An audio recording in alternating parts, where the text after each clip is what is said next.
Welcome to the new era of Slide 3 speedrunning.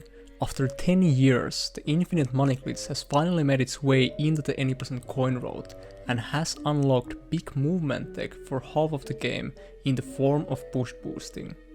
Let's take a closer look at what this new road is and how it compares to the old coin roads. Up until this point, there had been two different power-up roads in active use: Adrenaline Burst road and Push Attack road. Based on which road you picked, you had to gather either 1800 or 1600 coins from the beginning of the run to the start of episode 5. Where did we get these coins? Mostly by looting cards. There are a few autoscroller jobs for farming coins by breaking objects, and that adds up to around 650 coins, but it still leaves us with around 1000 coins to get purely from guards.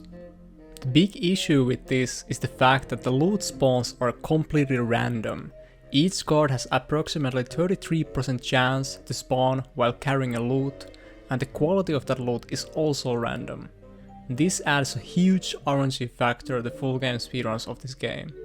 Sometimes the game keeps giving you the worst tier of loots, or most commonly, just decided to not spawn you any loots at all. This also makes the coin route very inconsistent and forces you to adapt to the current coin count all the time, having to be aware if you need more loots or not. Over farming loots is bad as well, because every loot you take loses nearly 10 seconds. Would it be nice if some of this RNG got removed from the run? If you ask me, absolutely. In July 2023, there is finally a coin route that not only removes nearly half of the required loots, but also saves 91 seconds compared to the ordinary Adrenaline Burst route. Stay tuned to see how this all is possible. This is how the power-up roads for Push Attack and Adrenaline Burst roads look like. This is the new early Rocket Boots route. The road starts the same as in Adrenaline Burst route. Grind 400 coins in Octavio Snap and Into the Depths to purchase Adrenaline Burst in Tarball. After that, we don't buy anything until the second half of episode 3. In between Tarball and Beauty and the Beast, our only goal is to gather 700 coins to afford Crabble Cam and Hoverback. Around 200 coins can be gotten from jobs like Cooper Hangar Defense and Lemon Raids, so only 500 coins from loots are required. This can be achieved, for example, by getting 3 loots in episode 1 day 2, 4 loots in episode 2 and 1 loot in episode 3. Realistically, even more loots can be taken during the first half of episode 3, so even if you don't get enough loots in episodes 1 and 2, you can catch up with the coins in episode 3. Once you make it to 700 coins, you don't have to loot a single guard for the rest of the run. In Beauty and the Beast, we will buy Hoverback and Crabble Cam, the latter one playing a huge role for the coin road. Otherwise the split is played normally, but in Giant Wolf Massacre the road gets interesting. Right after finishing Beauty and the Beast, you want to throw Crabble Cam and make your way to the Job Trigger. After the cutscene, climb up to the Black Baron's castle and get to this very specific spot. The special thing about this spot is that you can reach all those 3 boxes at once, and when you break the boxes, no coins will land outside Bentley's reach, making it perfect for the Infinite Money Glitch, which I will talk about next. If you break an object, such as a box, it can respawn if you take the camera far away from it. Since Crapplecam has its own camera, we can use this knowledge to infinitely spawn boxes immediately after breaking them.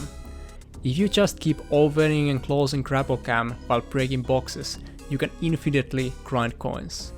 With good pacing, you can achieve up to 13 coins per second rates.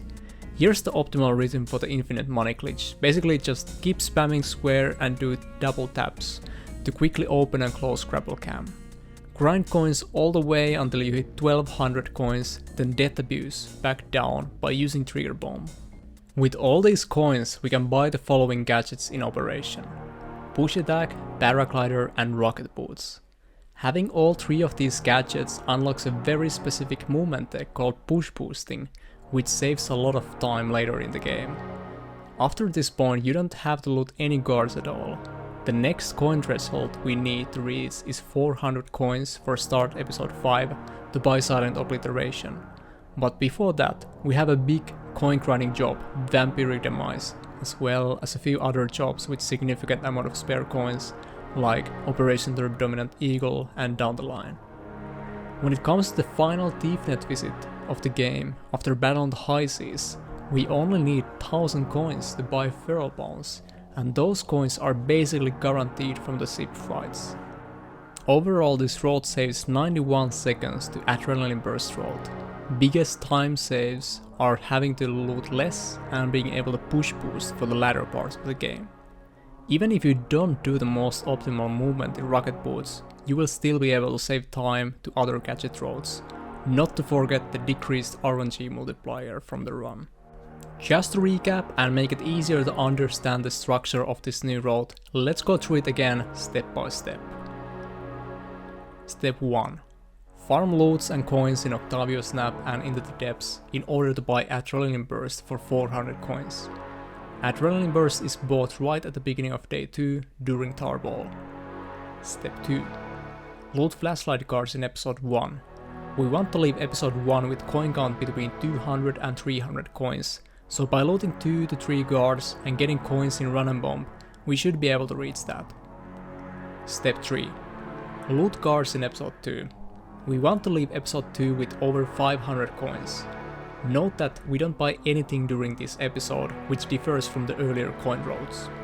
During the job Lemon Raids, you can gather a lot of coins, up to 100. Step 4. In episode 3, we need to reach 700 coins at the end of day 1. You can get up to 100 coins in Cooper Hangar Defense, which means that 1 to 2 flashlight card loots should be enough to secure those 700 coins. Step 5. In Beauty and the Beast, buy Grapple Cam and Hoverback. Step 6. In Giant Wolf Massacre, farm coins all the way to 1200 with infinite money glitch. Make your way to the farming spot right after the first cutscene of the job, and once you are done, kill Bentley with Trigger Bomb to get back down. Remember to throw Grapple Cam at the beginning of the split, so it's far away already when you start farming. Step 7. In Operation Turbo Dominant Eagle, buy Paraglider, Rocket Boots and Push Attack. Step 8. In episode 4, farm coins in Vampiric Demise and down the line in order to reach 400 coins. After you reach that, you don't have to stress about your coin count anymore. Step 9.